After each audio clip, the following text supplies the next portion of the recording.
so that means that Max gets to take all our dilemma questions alone. Now we also want to let you all know something we've all sort of known was coming, but we can officially confirm it here today. Season 5 will be the last season of Bates Motel. But also the last one yet, so look forward to that. We also want to just let everyone know, in case you had any worries or anything, Vera is going to be back full-time as Norma Bates. You're certainly going to get your mother. It wouldn't be Bates Motel. Now, Carlton and Kerry, it was a pretty bold move to kill Norma. Here to us, watching season 4 for the final season. I mean, you know, in Psycho, that's such a key moment. So with Norma now in Norman's head full time, what can we expect from their relationship in season 5? You know, we have, Kerry and I always had a 5-year plan for the show, and we felt like, as we were sort of talking about the architecture right at the very beginning, that Norma's death at the end of season 4 was sort of the perfect pivot point, and that the final season of the show would really be Norman sort of in his sort of full-blown psychopathology, more like the character in the movie. But that doesn't mean that Norma will not have a role. In fact, she has, you know, a huge role, but she will be really kind of Norman's imagining of her. So there's a lot of really interesting issues as it relates to the kind of narrative this year, and you know what's reliable and what's not reliable, and you know it's a great way for us to sort of see Norman kind of fighting his way through kind of various versions of himself, and trying to find you know whether he can still kind of hang on to reality. Now, Vera, season 4 was your last season as Norma Bates herself, not this mother identity. So looking back, what was the scene that you were just most proud of the finished product? This particular last season? Yeah. Or the whole series up until this point. Oh, I'm trying to narrow it down for you. I'm trying to make it a little easier.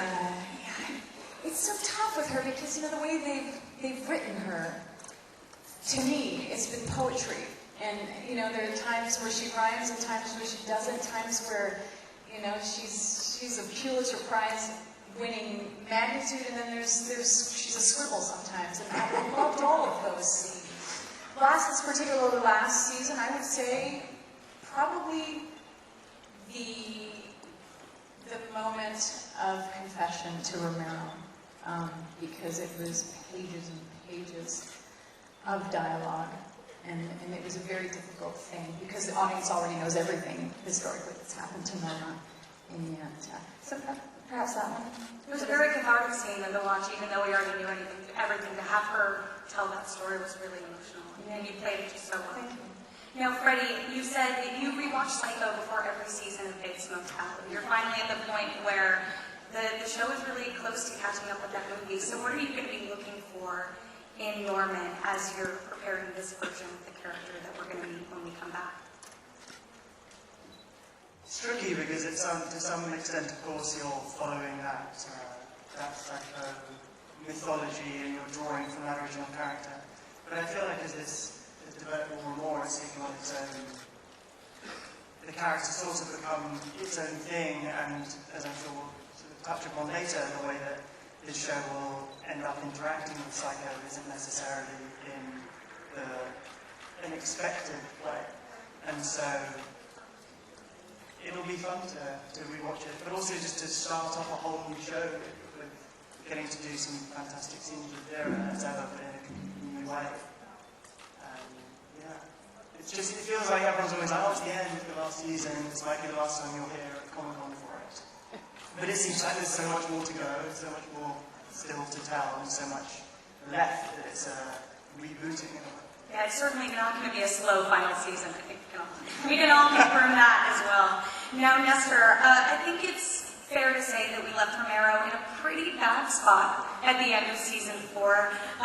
Not only does he have to get himself out of prison out of the trouble that he's in, but he also has to get his revenge on Norman, or at least try to. So what do you think is his top priority as we're entering season 5? It's hard to know. I mean, you're right. We left the character, a mess, and he's facing incarceration. We don't know, if he's out on bail when we see him next or not.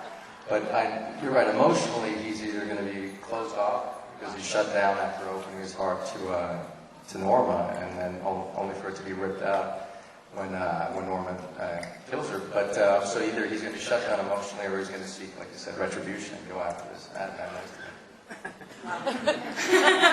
We're nervous about either direction. Is there any sense of guilt on Romero's part that he was somewhat responsible?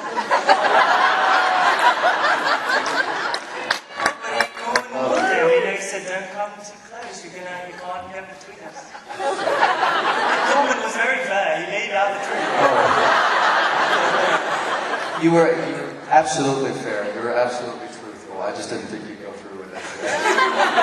But there's time. We do have 10 episodes. We do have 10 episodes. Now, Max, and I guess for Carlton and Kerry as well, what can you tease of sort of how Dylan and Emma are going to fit into season 5, given that they've gotten away, at least so far, from the madness happening back in 90? Yeah, I wish that I could tease something, but to be honest, I don't even know that stuff yet. So I think these two down at the end would better be able to answer that. Dylan left his family under really stressful circumstances, and his is the back is supposed to be that. That's normal. Okay. I can just hear myself. It's really confusing. We can all hear you. But he left on such bad terms with his mother, and even though he's trying to escape, you can't escape your dysfunctional family totally, as we all know. Max, is there any part of you, though, that wishes that Dylan just could, that could be it, and then they lived happily ever after, and these two characters got a happy ending?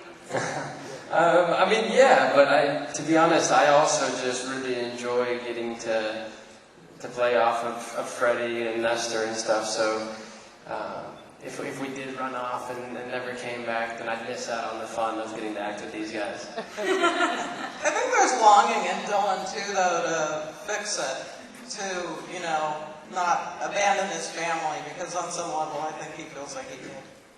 Yeah, I think Dylan always feels like there's a sense of responsibility, and he's the older brother to Norman, so I think he always kind of takes that on himself to look out for his best interest. And obviously, sometimes they don't get along. Sometimes it's a lot worse than others, but I think that deep down inside, they obviously still have a brotherly bond and love, and ultimately, he just wants to look out for his little brother. Well, season 4 was an interesting